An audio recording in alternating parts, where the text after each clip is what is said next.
When you're house hunting, you might worry about plumbing, electrical, various aspects of the house, maybe even the neighbors. However, what if there was a four-headed reptilian demon with a crush on your wife?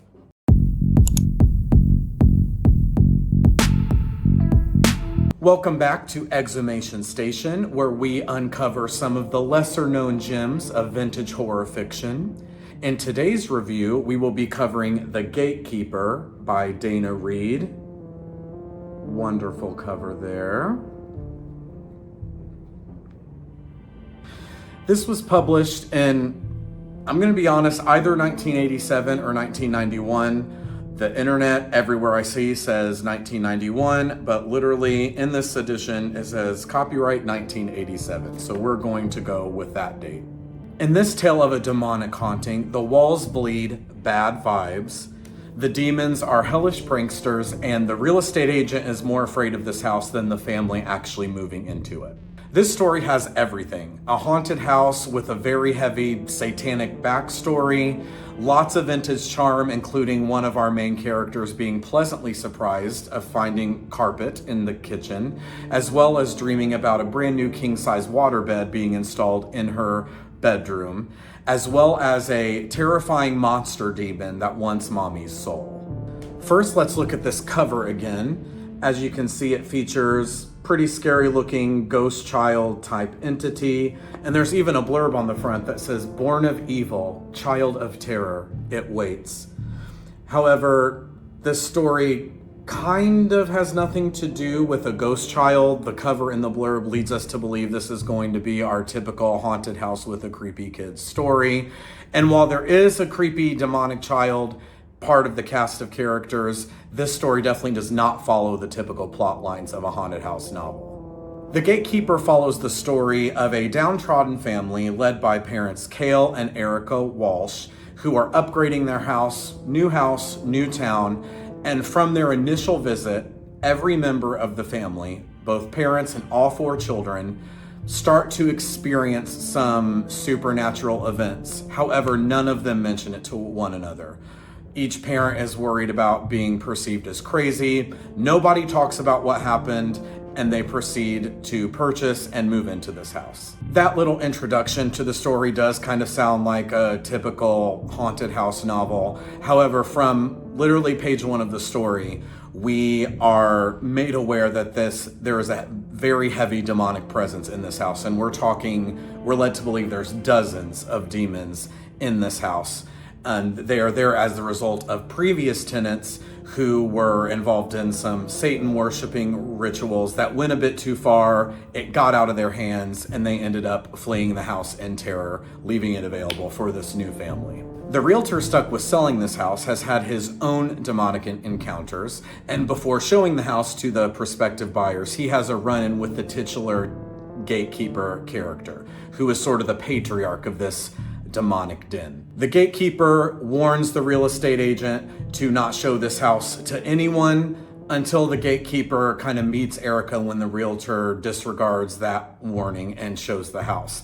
There's a lot of flip-flopping and changing minds in this story, which we'll get more into later. Upon moving into this house, every member of the family continues to have encounters with various demonic entities, increasing in severity. For example, in the 4-year-old girl's closet, one of the demons takes shape of a little girl named Angelica, and that becomes like kind of a playmate for the little girl. Our mother, Erica, kind of explains that away of, oh, it must be just an imaginary friend, despite the fact that Erica has had her own intense encounters. That is a big problem I had with this story, is everybody in the family is experiencing some really heavy stuff and no one is mentioning it to one another. Now, the author does do a decent job of explaining this away, citing reasons of the person doesn't want the rest of the family to think that they're crazy, things like that. But I feel like if this was actually happening, to me at least, I would mention it in passing to a member of the family. Maybe pose a question, have you guys experienced anything weird? This house really scares me, something like that. This story's definitely crazy and has some very unrealistic elements, but it wasn't to the point that I found it unenjoyable. I had a lot of fun with this. Something else, for example, talking about the craziness, is the Gatekeeper character takes the form of this devastatingly handsome man named Paul. He materializes in Erica's closet, and she doesn't think this is strange at all. She has a passing thought of, oh, I wonder why he enters and exits through the closet. But she seems to be completely blinded by his good looks and the way he treats her, and just chooses to disregard her spouse and pursue a romantic relationship with this demon. Occasionally she wonders, oh, I wonder why he enters and exits through the closet, but this doesn't cause her to question the relationship at all. Now, I will mention this book is pretty long. As you can see, it's pretty thick. This edition at least comes out to 399 pages. While this was fun and I enjoyed it, there was a lot of filler material. And one complaint I had about it was the ending. For a book this long that lets us really sit and simmer with the story, the climax was almost non-existent. I was very disappointed in the ending.